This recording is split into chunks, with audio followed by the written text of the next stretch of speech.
Day 32. Exodus 27-28. You are to build an altar of acacia wood. The altar must be square, 5 cubits long, 5 cubits wide, and 3 cubits high. Make a horn on each of its 4 corners, so that the horns are of one piece, and overlay it with bronze. Make all its utensils of bronze, its pots for removing ashes, its shovels, its sprinkling bowls, its meat forks, and its firepans.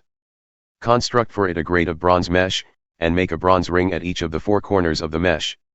Set the grate beneath the ledge of the altar, so that the mesh comes halfway up the altar. Additionally, make poles of acacia wood for the altar and overlay them with bronze. The poles are to be inserted into the ring so that the poles are on 2 sides of the altar when it is carried. Construct the altar with boards so that it is hollow. It is to be made just as you were shown on the mountain. You are also to make a courtyard for the tabernacle. On the south side of the courtyard make curtains of finely spun linen, 100 cubits long on one side, with 20 posts and 20 bronze bases, and silver hooks and bands on the posts. Likewise there are to be curtains on the north side, 100 cubits long, with 20 posts and 20 bronze bases, and with silver hooks and bands on the posts. The curtains on the west side of the courtyard shall be 50 cubits wide, with 10 posts and 10 bases. The east side of the courtyard, toward the sunrise, is to be 50 cubits wide. Make the curtains on one side 15 cubits long, with 3 posts and 3 bases, and the curtains on the other side 15 cubits long, with 3 posts and 3 bases. The gate of the courtyard shall be 20 cubits long, with a curtain embroidered with blue, purple, and scarlet yarn, and finely spun linen. It shall have 4 posts and 4 bases. All the posts around the courtyard shall have silver bands, silver hooks, and bronze bases. The entire courtyard shall be 100 cubits long and 50 cubits wide, with curtains of finely spun linen 5 cubits high, and with bronze bases. All the utensils of the tabernacle for every use, including all its tent pegs and the tent pegs of the courtyard, shall be made of bronze. And you are to command the Israelites to bring you pure oil of pressed olives for the light, to keep the lamps burning continually. In the tent of meeting, outside the veil that is in front of the testimony, Aaron and his sons are to tend the lamps before the Lord from evening until morning. This is to be a permanent statute for the Israelites for the generations to come. Next, have your brother Aaron brought to you from among the Israelites, along with his sons Nadab, Abihu, Eleazar, and Ithamar, to serve me as priests. Make holy garments for your brother Aaron, to give him glory and splendor. You are to instruct all the skilled craftsmen, whom I have filled with the spirit of wisdom, to make garments for Aaron's consecration, so that he may serve me as priest. These are the garments that they shall make: a breastpiece, an ephod, a robe, a woven tunic, a turban, and a sash. They are to make these holy garments for your brother Aaron and his sons, so that they may serve me as priests. They shall use gold, along with blue, purple, and scarlet yarn, and fine linen. They are to make the ephod of finely spun linen embroidered with gold, and with blue, purple, and scarlet yarn. It shall have 2 shoulder pieces attached at 2 of its corners, so it can be fastened. And the skillfully woven waistband of the ephod must be of one piece, of the same workmanship, with gold, with blue, purple, and scarlet yarn, and with finely spun linen.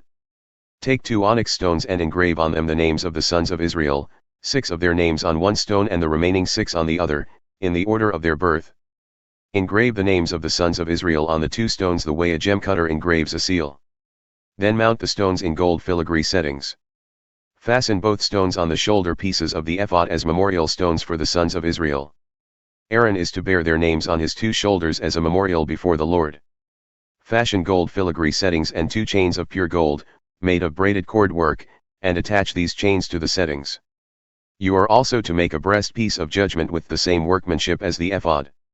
Constructed with gold, with blue, purple, and scarlet yarn, and with finely spun linen. It must be square when folded over double, a span long and a span wide. And mount on it a setting of gemstones, 4 rows of stones. In the first row there shall be a ruby, a topaz, and an emerald. In the second row a turquoise, a sapphire, and a diamond. In the third row a jacinth, an agate, and an amethyst. And in the fourth row a beryl, an onyx, and a jasper. Mount these stones in gold filigree settings. The 12 stones are to correspond to the names of the sons of Israel, each engraved like a seal with the name of one of the 12 tribes. For the breastpiece, make braided chains like cords of pure gold. You are also to make 2 gold rings and fasten them to the 2 corners of the breastpiece. Then fasten the 2 gold chains to the 2 gold rings at the corners of the breastpiece, and fasten the other ends of the 2 chains to the 2 filigree settings, attaching them to the shoulder pieces of the ephod at the front. Make 2 more gold rings and attach them to the other 2 corners of the breastpiece, on the inside edge next to the ephod. Make 2 additional gold rings and attach them to the bottom of the 2 shoulder pieces of the ephod, on its front, near its seam just above its woven waistband. The rings of the breastpiece shall be tied to the rings of the ephod with a cord of blue yarn, so that the breastpiece is above the waistband of the ephod and does not swing out from the ephod. Whenever Aaron enters the holy place, he shall bear the names of the sons of Israel over his heart on the breastpiece of judgment, as a continual reminder before the Lord. And place the Urim and Thummim in the breastpiece of judgment, so that they will also be over Aaron's heart whenever he comes before the Lord. Aaron will continually carry the judgment of the sons of Israel over his heart before the Lord. You are to make the robe of the ephod entirely of blue cloth, with an opening at its top in the center. Around the opening shall be a woven collar with an opening like that of a garment, so that it will not tear. Make pomegranates of blue, purple, and scarlet yarn all the way around the lower hem, with gold bells between them, alternating the gold bells and pomegranates around the lower hem of the robe. Aaron must wear the robe whenever he ministers, and its sound will be heard when he enters or exits the sanctuary before the Lord, so that he will not die. You are to make a plate of pure gold and engrave on it as on a seal, holy to the Lord. Fasten to it a blue cord to mount it on the turban, it shall be on the front of the turban. And it will be worn on Aaron's forehead, so that he may bear the iniquity of the holy things that the sons of Israel consecrate with regard to all their holy gifts. It shall always be on his forehead, so that they may be acceptable before the Lord. You are to weave the tunic with fine linen, make the turban of fine linen, and fashion an embroidered sash. Make tunics, sashes, and headbands for Aaron's sons, to give them glory and splendor. After you put these garments on your brother Aaron and his sons, anoint them, ordain them, and consecrate them so that they may serve me as priests. Make linen undergarments to cover their bare flesh, extending from waist to thigh. Aaron and his sons must wear them whenever they enter the tent of meeting or approach the altar to minister in the holy place, so that they will not incur guilt and die. This is to be a permanent statute for Aaron and his descendants. Matthew 21 verses 1 to 22. As they approached Jerusalem and came to Bethphage on the Mount of Olives, Jesus sent out 2 disciples, saying to them, Go into the village ahead of you, and at once you will find a donkey tied there, with her colt beside her. Untie them and bring them to me. If anyone questions you, tell him that the Lord needs them, and he will send them right away. This took place to fulfill what was spoken through the prophet, Say to the daughter of Zion, See, your king comes to you, gentle and riding on a donkey, on a colt, the foal of a donkey. So the disciples went and did as Jesus had directed them. They brought the donkey and the colt and laid their cloaks on them, and Jesus sat on them. A massive crowd spread their cloaks on the road, while others cut branches from the trees and spread them on the road. The crowds that went ahead of him and those that followed were shouting, Hosanna to the Son of David. Blessed is he who comes in the name of the Lord. Hosanna in the highest. When Jesus had entered Jerusalem, the whole city was stirred and asked, Who is this?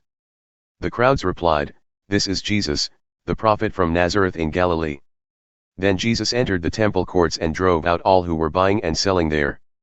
He overturned the tables of the money changers and the seats of those selling doves.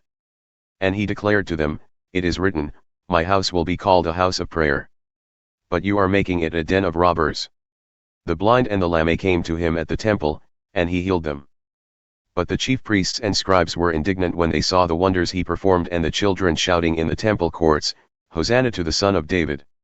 Do you hear what these children are saying? They asked. Yes, Jesus answered. Have you never read, From the mouths of children and infants you have ordained praise? Then he left them and went out of the city to Bethany, where he spent the night. In the morning, as Jesus was returning to the city, he was hungry. Seeing a fig tree by the road, he went up to it but found nothing on it except leaves. May you never bear fruit again, he said. And immediately the tree withered.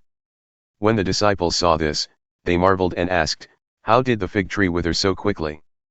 Truly I tell you, Jesus replied, if you have faith and do not doubt, not only will you do what was done to the fig tree, but even if you say to this mountain, Be lifted up and thrown into the sea, it will happen.